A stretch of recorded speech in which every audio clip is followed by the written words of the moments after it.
People in cities across Europe protest at new COVID-19 restrictions and measures. An explosion takes place close to Iran's main nuclear facilities. State media say it was a controlled test and no damage has been caused. Far-right leaders meet in Warsaw in search of a common front against Brussels.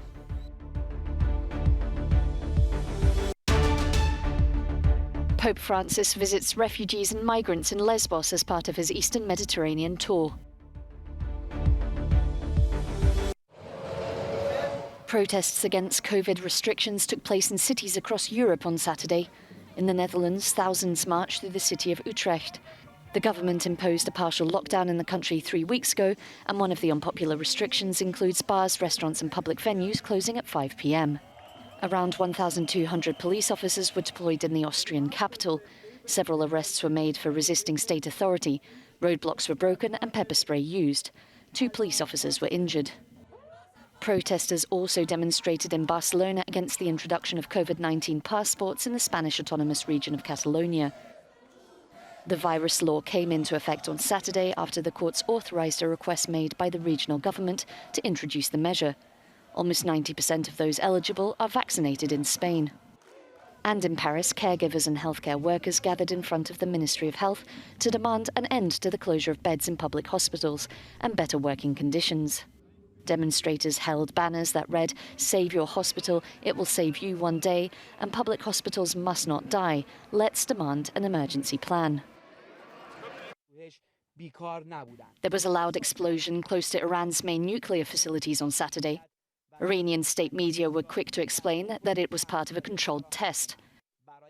According to sources close to the country's security forces, an air defense missile was fired and exploded in the sky as part of a rapid reaction test.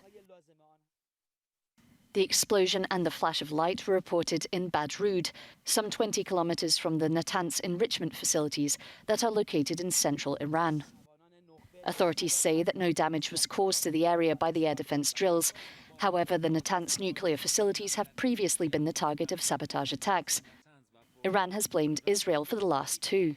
Israel regularly threatens Iran with military action, saying it won't allow Iran to obtain nuclear weapons. Leaders of far-right parties from across Europe have been meeting in Warsaw to discuss how they might work closer together to reduce the EU's decision-making powers. Hungary's Viktor Orban and France's Marine Le Pen were among those to attend the summit, which was hosted by Poland's ruling Law and Justice Party. "We want a completely different union," said MEP Tomasz Poreba. "It's not for directors in the European Commission to decide on how we should live. This is to be decided by sovereign governments." But while it was easy to unite attendees against Brussels, the parties have many differences, notably over Russia. And Le Pen acknowledged that establishing a common front wasn't easy. It takes work. It's not as simple as submitting a French political party to the prefecture. So we are working on it. And once again, we are continuing to advance.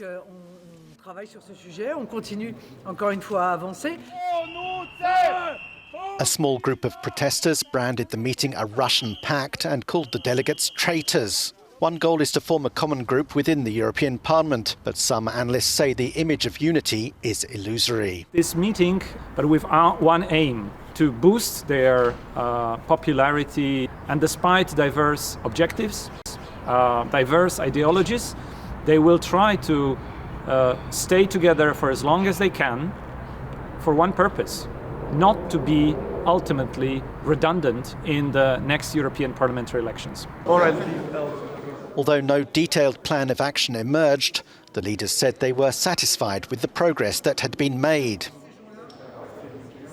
Just a few weeks ago, Poles feared and protested against a possible Pole exit. However, this event seems to take Poland one step away from leaving the Union and one step closer to building a common national front within the EU, where Poland hopes to play an important role. Magdalena Hodownik from Warsaw for Euronews.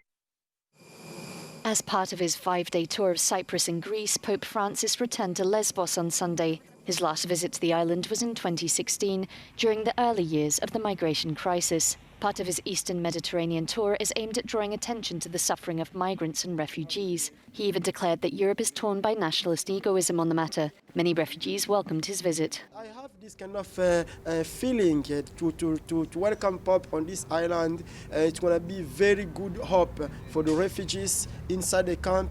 Even they are Muslim, even they are Christian. For all of us, it is very, very good things. And we believe that when the Pope will leave and the situation of refugees' life inside the camp will change, and it's going to be better, much more than now. This refugee says the Pope's visit is very important, especially for those who have spent already 2 years on the island of Lesbos. During his meeting with the Archbishop of Athens, Francis brought up the problem of migration and solidarity. The 84-year-old's visit to the Greek capital on Saturday was the first by a pope since John Paul II in 2001. His trip is also focused on improving recently mended ties between the Vatican and Greek Orthodox churches.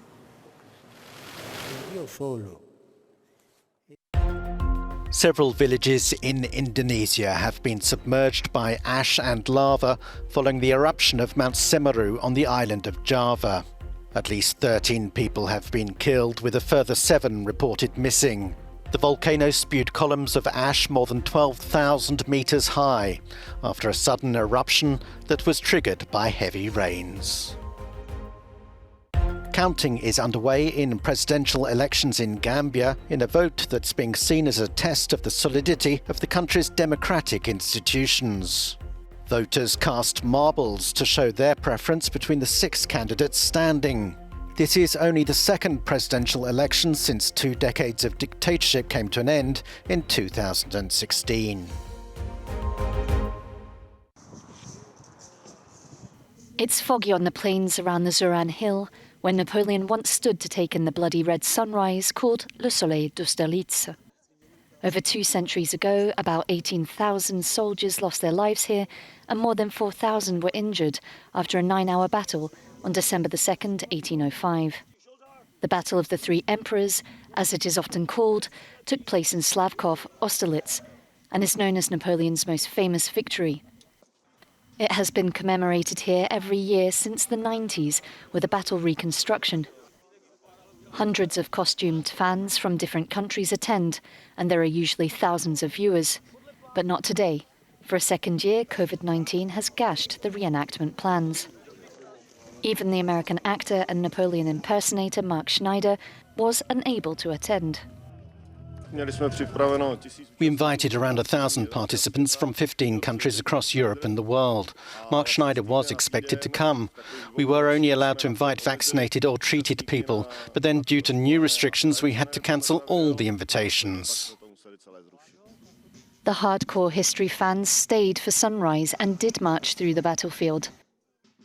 After an 11-kilometre-long march, the soldiers were able to pay tribute to the victims of the battle at the Peace Burial Mound, which was erected nearby.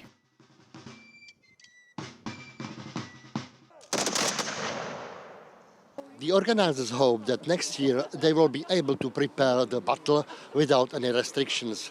Jiří Skácel, Euronews, Slavkov, Austerlitz. Where art meets engineering. In St. Petersburg, this functioning laminated plastics factory has taken on a secondary role. It's also a popular street art museum and gallery. These brick walls and grey columns serve as blank canvases for murals and striking industrial designs. This guide says, we have symbiosis. We have fused 2 worlds together. The factory doesn't close. First and foremost, this is a real factory. It is influenced by the museum. However, this is a collective, which enhances both institutions. In my opinion, they support each other. The factory boasts temporary and permanent art collections, including dozens of works by contemporary artists, which attract locals, creatives and tourists from all over the world. As this visitor explains, I wanted to see something extraordinary, not just cathedrals and museums. I searched for unusual places in St. Petersburg, and the internet recommended this place. And I decided to go. The permanent exhibits are scattered within the factory's production areas. While tours regularly flood the grounds, for the workers it makes for a refreshing change of scenery.